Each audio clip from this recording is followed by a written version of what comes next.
எல்லாரும் என்னை மன்னிச்சிடுங்க. இன்ஸ்டாகிராம் உறவினர்களுக்கும் யூடியூப் உறவினர்களுக்கும் நண்பர்களுக்கும் எல்லாரும் தயவு செய்து என்னை மன்னிச்சிடுங்க. ஏன் மன்னிப்பு கேட்குறேன்னு உங்களுக்கே தெரியும். இன்ஸ்டா உள்ள ஃப்ரெண்ட்ஸுங்க எல்லாத்துக்கும் தெரியும், சொந்தம் பந்தம் எல்லாத்துக்குமே தெரியும்.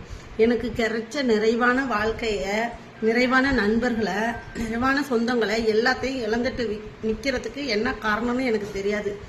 அதிக அன்பா இல்லை திமுறா இல்லை உதாசீனப்படுத்துறதுனாலயா இல்லை என்னோட ஈகோனாலயா எதனால நான் எல்லாத்தையும் இழந்துட்டு உட்காந்துருக்கேன்னு தெரில. எல்லாத்தையுமே இழந்துட்டேன். A to Z வரைக்கும் இழந்துட்டு இப்போ நிர்கதியா உட்காந்துருக்கேன், தனி மரமாக உட்காந்துருக்கேன். இப்போ எதுக்கு இதை சொல்கிறேன், இது எதுக்கு சொல்கிறேன்னா, எனக்கு இன்ஸ்டாகிராம்லேருந்து திடீர்னு நான் விலகி வெளியில் வந்துட்டேன். யார்ட்டையுமே சொல்லலை, யார்ட்டையும் பேசலை. திடீர்னு ஒரு இன்ஸ்டாலேருந்து விலகி போனால் நிறைய பேர் தப்பாக நினச்சிருப்பீங்க. சில காரணங்களாக இன்ஸ்டாகிராமை நான் அதுலேருந்து வெளியில் வந்துட்டேன். என்னோட மாஸ்டர் குரூப்பு,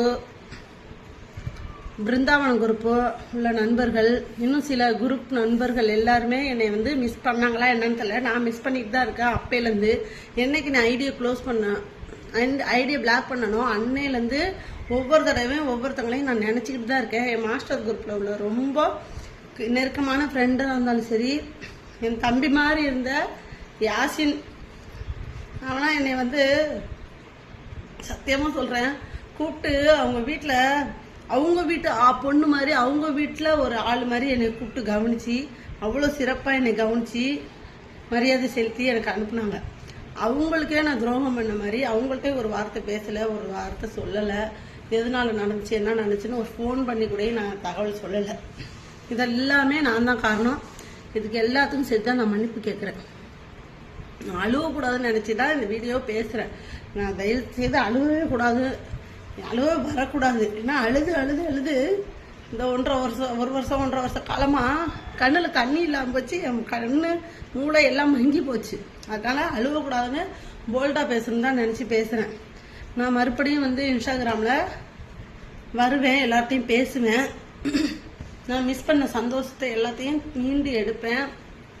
அதுக்கு நீங்கள் திரும்பியும் எனக்கு ஆதரவு தருவீங்கன்னு என்று நம்புகிறேன். தயவுசெய்து எனக்கு ஆதரவு தாங்க. என்னை தயவுசெய்து தப்பாக நினைக்காதீங்க. ஒரு சில காரணங்களால் இன்ஸ்டா விட்டு போனது தான் நான் தப்பு. அது பண்ணியிருக்கக்கூடாது. அந்த ஒரு சிலர் காரணங்களை மட்டும் நம்ம அவாய்ட் பண்ணியிருக்கலாம். எல்லா தப்பையும் நான் தான் செஞ்சேன். அதுக்கான தண்டனையும் நான் அனுபவிச்சிட்டேன். அதனால் என் ஃப்ரெண்ட்ஸுங்க எல்லாருமே, சத்யா, செல்வி, பிருந்தா சிஸ்டர், இன்னும் நிறைய பேர் டக்குன்னு வாயில் வரல பேர் சொல்லலைன்னு தப்பாக நினச்சிருக்காங்க. மாஸ்டர் குரூப்பில் இருக்கிற எல்லாருமே எனக்கு அவ்வளோ ஒரு டீப் க்ளோஸ் ஃப்ரெண்டு. சசிகலாக்கா எல்லாம் மனசுக்கு ஆறுதலாவா, அவ்வளோ நண்பர்களா, அப்படி க்ளோஸ் ஃப்ரெண்டாக அப்படி பேசுவாங்க. கூட பிறந்த சகோதரியா, பொண்ணா, அக்காவா, தங்கச்சியா, நண்பனா, இது மாதிரி சொந்த பந்தம் யாருக்குமே அமைஞ்சு அதை நான் தக்க வச்சுக்கல.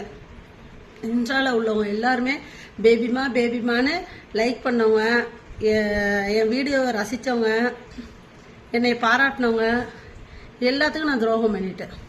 அதனால் பாதம் தொட்டு மன்னிப்பு கேட்குறேன். என்னை மன்னிச்சிடுங்க. நான் மறுபடியும் வருவேன். நான் இன்ஸ்டால உள்ள ஒரு தோழி யூடியூப்ல இருக்காங்க. யூடியூப்ல நான் போய் அவங்கள்ட்ட எனக்கு ஆதரவே இல்லை, எனக்கு கால் பண்ணுங்க அப்படின்னு சொல்லி நான் நம்பர்லாம் கொடுத்தேன். அவங்க என்னை ரெஸ்பான்ஸ் பண்ணவே இல்லை. கேட்டால் மெசேஜில் இது மாதிரிலாம் பேசாதீங்க, கமெண்ட் பாக்ஸில் இது மாதிரி பப்ளிக்காக பேசாதீங்க, நீங்கள் கொடுத்த நம்பருக்கு நான் அடித்தேன், ஆனால் நீங்கள் எடுக்கலன்னு அவாய்ட் பண்ணிட்டாங்க. ஆனால் நம்மளுக்கு ஃபோன் வந்தால் மிஸ்டு கால்னு ஒன்று காட்டும். அது எனக்கு காட்டவே இல்லை. எந்த நம்பராக இருந்தாலும் மிஸ்டு கால்னு காட்டும். சரி, நான் ஃபோன் எடுக்கலனால எனக்கு மிஸ்டு கால் இருக்கும்ல, அதை பார்த்துட்டு நான் அடிச்சிருப்பேனே. ஆனால் அது மாதிரி செய்யலை. அது உண்மையா பொய்யான்னு தெரில. எனக்கு சத்தியமாக கால் வரல, எனக்கு ஆதரவு கொடுக்கல. அவங்களும் டார்லிங்னு அவ்வளோ அன்பாக பேசுவாங்க. அந்த அன்பெல்லாம் சும்மா தானா அப்படின்னு நினைக்கும் போது அப்படின்னு நானா நினச்சிக்கிறேன். எல்லாமே நம்ம தப்பு தானே, யார் மேலேயும் தப்பு சொல்லக்கூடாதுல்ல. அதனால் தயவு செய்து மன்னிச்சிங்க. மீண்டும் எல்லார்ட்டையும் பேசுவேன், எல்லார்ட்டையும் சகஜமாக க்ளோஸாக பேசுவேன். எல்லா ஃபங்க்ஷன்லையும் திரும்பி நான் கலந்துக்கிட்டு நம்ம திரும்பி பழையபடி ஃப்ரெண்ட்ஸாக நீங்கள் ஏற்றுக்குவீங்களா என்னன்னு தெரியல. ஆனால் ஏற்றுக்கணும்.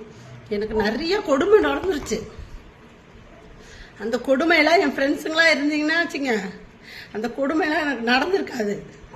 மிகப்பெரிய கொடுமை, ஒரு பெண்ணுக்கே நடக்கக்கூடிய அந்த கொடுமையெல்லாம் நடந்திருக்கு எனக்கு. அந்த கொடுமையெல்லாம் யாருக்குமே நடக்கக்கூடாது. அது மாதிரி நடந்தது யாருக்குமே சரித்திரமே கிடையாது. எனக்கு நடந்த கொடுமை. அதனால அழுவக்கூடாதுன்னு தான் நான் எமோஷனலாக பேசக்கூடாது, அழுவக்கூடாதுன்னு தான் நான் ஃபஸ்ட்டு வீடியோவில் சொல்கிறேன். அப்புறமா நான் எல்லாத்தையும் ஷேர் பண்ணுறேன். நன்றி நன்றி நன்றி. எனக்கு ஆதரவு கொடுத்த அனைத்து நண்பர்களுக்கும் உறவினருக்கும் மீண்டும் நான் நன்றி சொல்கிறேன். இன்ஸ்டாவில் உள்ள ஃப்ரெண்ட்ஸுங்க எல்லாத்தையும் ரொம்ப மிஸ் பண்ணுறேன். டெய்லி நினைப்பேன், நினைக்காத நாளே கிடையாது.